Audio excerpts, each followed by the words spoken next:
భాష గారు, మోదీ గారు చెప్పిన దశ దిశ ఆర్థిక పొదుపు మంత్రం అనేది దేశ ఆర్థిక ప్రగతిని మార్చబోతోందా? ఏమంటారు?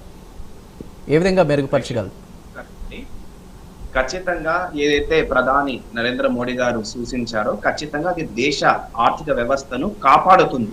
ప్రగతి జరుగుతుంది. మరీ ముఖ్యంగా ఆర్థిక వ్యవస్థ కుప్పకూలకుండా మనకు కాపాడగలుగుతాం. ఎందుకంటే మనం ఒకసారి చూసుకుంటే ఈ సంవత్సరంలో మనము గోల్డ్ రిజర్వ్స్ మనం చూసుకుంటే దాదాపు మనకు 25% పెరగడం జరిగింది. అంటే భారతదేశంలో దాదాపు 800 టన్నుల దిగుమతి జరుగుతా ఉంది మనకు ఈ యొక్క బంగారం. కాబట్టి ఈ కాలంలో మనం చూస్తున్నాం ఏ విధంగా గోల్డ్ బార్స్ అయితేనేమి, డిజిటల్ గోల్డ్ ఇన్వెస్ట్మెంట్స్ అయితేనేమి, గోల్డ్ కాయిన్స్ రూపంలో విపరీతంగా ఈ యొక్క మధ్య తరగతి ప్రజలు కూడా ఇన్వెస్ట్మెంట్ పెట్టడం జరుగుతుంది. కాబట్టి మనం ఒకసారి ఆలోచిస్తే ఇక్కడ ఈ జరుగుతున్న పరిణామాలు ఏ విధంగా ప్రపంచంలో ఆర్థిక వ్యవస్థలన్నీ కూడా కుదేలవుతున్నాయో, మనది మిక్స్డ్ ఎకానమీ. కాబట్టి ప్రపంచంలో ఏ సంక్షోభం ఎదురైనా కూడా ఖచ్చితంగా అది భారతదేశ ఆర్థిక వ్యవస్థ పైన ఖచ్చితంగా అది భారం చూపిస్తుంది, దాని ఇంపాక్ట్ అనేది ఉంటుంది.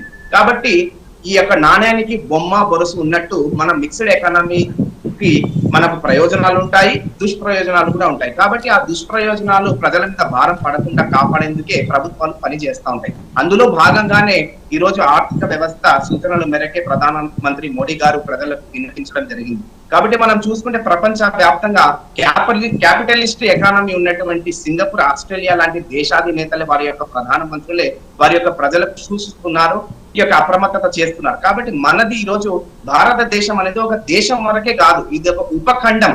కాబట్టి ఇంత విశాలమైన దేశము, ఇంత కోట్లాది మంది జనాభా కలిగిన దేశం. కాబట్టి ఖచ్చితంగా ఈ యొక్క ప్రధానమంత్రి సూచనలను మనము పాటిస్తేనే మన ఆర్థిక వ్యవస్థ అనేది గాడిలో ఉంటుంది. కాబట్టి ఈ యొక్క గోల్డ్ ఏదైతే ఉందో మనం ఇంపోర్ట్ చేసుకుంటున్నామో దాన్ని డాలర్స్ లో మనం చెల్లించాల్సి ఉంటుంది. కాబట్టి మనం చూస్తున్న ప్రపంచంలో ఏ విధంగా ఈ యొక్క ఇరాన్ ఇజ్రాయిల్ యొక్క యుద్ధం వల్ల మనకు ఆర్థిక సంక్షోభం అనేది ప్రపంచ వ్యాప్తంగా నెలకొని ఉంది. కాబట్టి మనకు చమురు తీసుకుంటే దొరకడం చాలా కష్టంగా మారింది. ఈ యొక్క స్ట్రైట్ ఆఫ్ హార్మస్ ఏదైతే క్లోజ్ అయిందో ఈ యొక్క ఎన్డీఏ ప్రభుత్వం యొక్క దూరదృష్టి వల్ల మనము ఇన్ని రోజులు రిజర్వ్స్ పెట్టుకోవడం వల్ల మనకు ఎటువంటి భారం పడలేదు, ప్రజలకు ఎటువంటి నష్ట కష్టాలు చెవి చూడలేదు. మనం చూసుకున్నాం మన చుట్టూ ఉండే దేశాల్లో ఎంత అల్లకల్లోలమై ఎంత భారం ప్రజల మీద పడిందో. కానీ భారతదేశంలో పటిష్టమైన నాయకత్వము ఎన్డీఏ ప్రభుత్వం ఉండడం వల్ల ప్రజల పైన ఆ భారం పడనీయకుండా ఇన్ని రోజులు మనం తీసుకుని రాగలిగినాం. కాబట్టి ఇప్పటి నుంచి కూడా ప్రధానమంత్రి నరేంద్ర మోడీ గారు ఏదైతే సూచనలు మనకు అందించారో వాటిని తూచా తప్పకుండా దేశ పౌరులు పాటిస్తే మన ఆర్థిక వ్యవస్థకు ఏ రాగి రవ్వంతా కూడా నష్టం చేకూరకుండా మనం ముందుకు వెళ్తామనేది ఖచ్చితంగా ప్రధానమంత్రి అయితేనేమి దేశ ఆర్థికవేత్తలందరూ కూడా ప్రగాఢంగా ఆశిస్తున్నారు. కాబట్టి అదే కోవలో మన ఆంధ్ర రాష్ట్రం ప్రజలు కూడా ఈ యొక్క చంద్రబాబు నాయుడు గారి నాయకత్వంలో దీన్ని ముందుకు తీసుకెళ్లడం జరుగుతుంది. కేవలం యొక్క గోల్డ్ పర్చేస్ వరకే కాదు, చమురును మనం తగ్గించుకోవాల్సిన అవసరం ఉంది. కాబట్టి దాన్ని ప్రధానమంత్రి గారు తన ఇప్పుడు మిగతా రంగాలకు కూడా ఈ ఆర్థిక క్రమశిక్షణ అనేది మిగతా రంగాల్లోకి వెళుతుందా?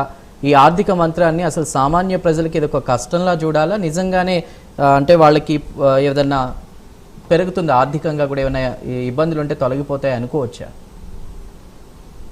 ఆర్థిక వ్యవస్థలను కాపాడడం కోసమే ప్రధానమంత్రి గారు సూచనలు ఇవ్వడం జరుగుతా ఉంది. ఈ యొక్క గోల్డ్ అయితేనేమి, భవన నిర్మాణం, పెద్ద భవన నిర్మాణ కార్యక్రమాలు అయితేనేమి, ఇవన్నీ కూడా ఎందుకు ఆపడం జరిగిందంటే ఫారిన్ ఎక్స్చేంజ్ లో మనకు ఈ యొక్క ఇన్ఫ్లేషన్ పెరగడం జరుగుతా ఉంది. కాబట్టి ప్రతిదీ కూడా మనం డాలర్లో ఇవ్వడం జరుగుతుంది. మన ఫారిన్ రిజర్వ్స్ తగ్గడం వల్ల ఏమవుతుందంటే ప్రజల మీద అది భారం మోపాల్సి వస్తుంది.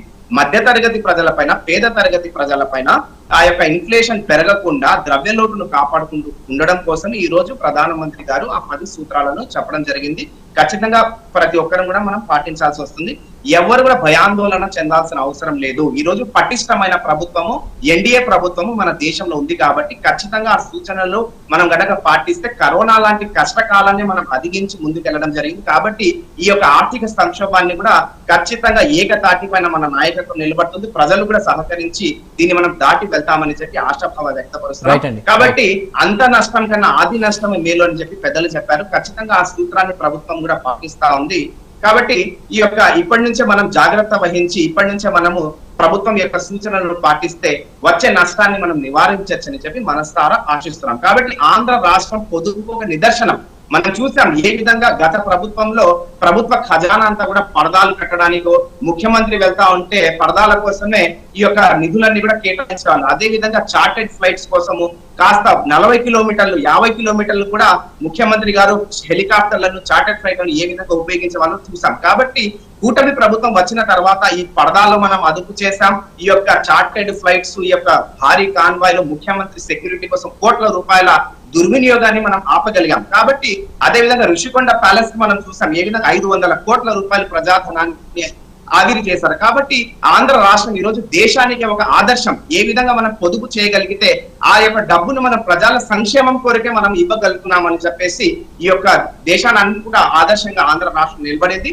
ఖచ్చితంగా ఆ కోవలోనే ప్రధానమంత్రి చూపించిన బాటలోనే మన ముఖ్యమంత్రి నారా చంద్రబాబు నాయుడు కూడా ఖచ్చితంగా దేశానికి ఇంకా సూచనలు ఇవ్వబోతున్నారు. ఒక 2-3 రోజుల్లోనే ఖచ్చితంగా ఒక సూచనలు ఇవ్వడం జరుగుతుంది. దీన్ని గనక పాటిస్తే ఖచ్చితంగా దేశం ఆర్థిక సంక్షోభం నుంచి బయటపడుతుందని చెప్పి ఆశాభావం వ్యక్తపరుస్తున్నారు. మాట్లాడదాం అండి. శ్రీనివాస్ గౌడ్ గారు మీరేమంటారు? ఈ ప్లాన్ ఎలా చూడాలి?